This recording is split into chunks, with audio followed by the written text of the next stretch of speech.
আপনি কি জানেন রেস্টুরেন্টের মতো জুসি আর সফট বিফ শিক কাবাব ঘরেই বানানো যায়? আসসালামু আলাইকুম everyone, welcome back my channel sisters diaries. আজকে আপনাদের সাথে শেয়ার করব মাত্র কয়েকটি সাধারণ উপকরণে তৈরি এমন এক বিফ শিক কাবাব যার স্বাদ আপনি কখনোই ভুলতে পারবেন না। চলুন তাহলে শুরু করা যাক।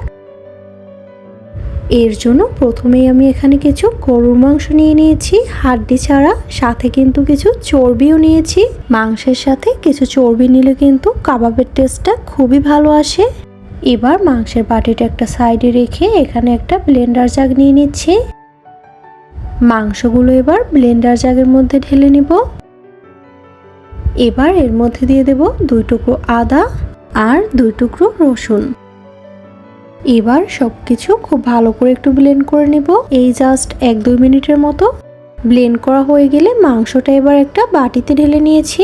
এবার এর মধ্যে অ্যাড করব স্বাদ মতো লবণ, হাফ চা চামচের থেকে একটু কম ভাজা জিরা গুঁড়ো, গরম মশলা গুঁড়ো, দারচিনি গুঁড়ো খুবই সামান্য পরিমাণে দিয়ে দিচ্ছি, সামান্য একটু হলুদ গুঁড়ো, স্বাদ মতো লাল মরিচের গুঁড়ো, সামান্য একটু ধনিয়া গুঁড়ো। এবার সবকিছু হাত দিয়ে খুব ভালো করে মাখিয়ে নিতে হবে।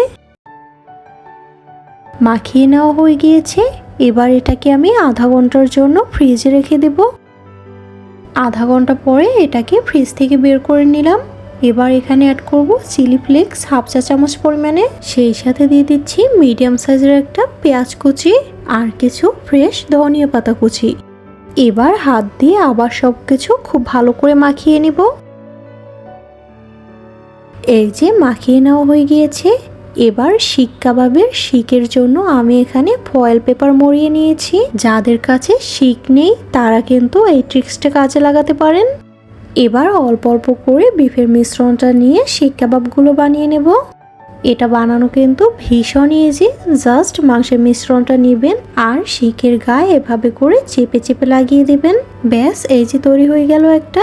এভাবে করে সবগুলো শিক কাবাব আমি বানিয়ে নেব। এই যে আমার কিন্তু প্রায় সবগুলো শিক কাবাব বানানো হয়ে গিয়েছে। এবার এগুলোকে ভেজে নেওয়ার পালা। চুলায় একটা প্যান বসিয়ে তার মধ্যে সামান্য পরিমাণে সরিষার তেল দিয়ে নেব। তেলটা গরম হওয়া পর্যন্ত অপেক্ষা করব। তেলটা গরম হয়ে গেলে এক এক করে শিক কাবাবগুলো প্যানের মধ্যে দিয়ে দেব। এবার মিডিয়াম হিটে কাবাবগুলোকে গোল্ডেন ব্রাউন কালার করে ভেজে নিব। মাঝে মাঝে কিন্তু একটু উল্টে পাল্টে নিতে হবে।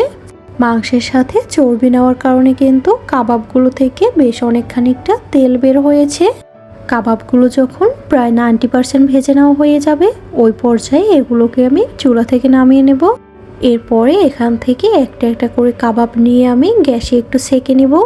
এতে করে কিন্তু কাবাবের উপরে খুবই সুন্দর একটা কালার আসে, সেই সাথে এটার টেস্টও কিন্তু দ্বিগুণ বেড়ে যায়।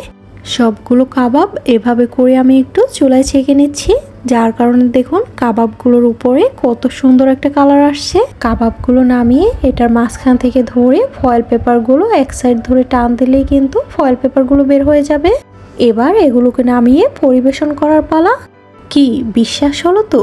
কত কম উপকরণ আর একদম ঝামেলা মুক্তভাবে তৈরি করে নিলাম মজাদার স্বাদের বিফ শিক কাবাব। প্রতিনিয়ত এরকম মজার মজার আরও রেসিপি পেতে হলে আজই চ্যানেলটি সাবস্ক্রাইব করে যুক্ত হয়ে যান সিস্টার্স ডায়েরিসের সাথে। আজকের মতো এ পর্যন্ত, আল্লাহ হাফেজ।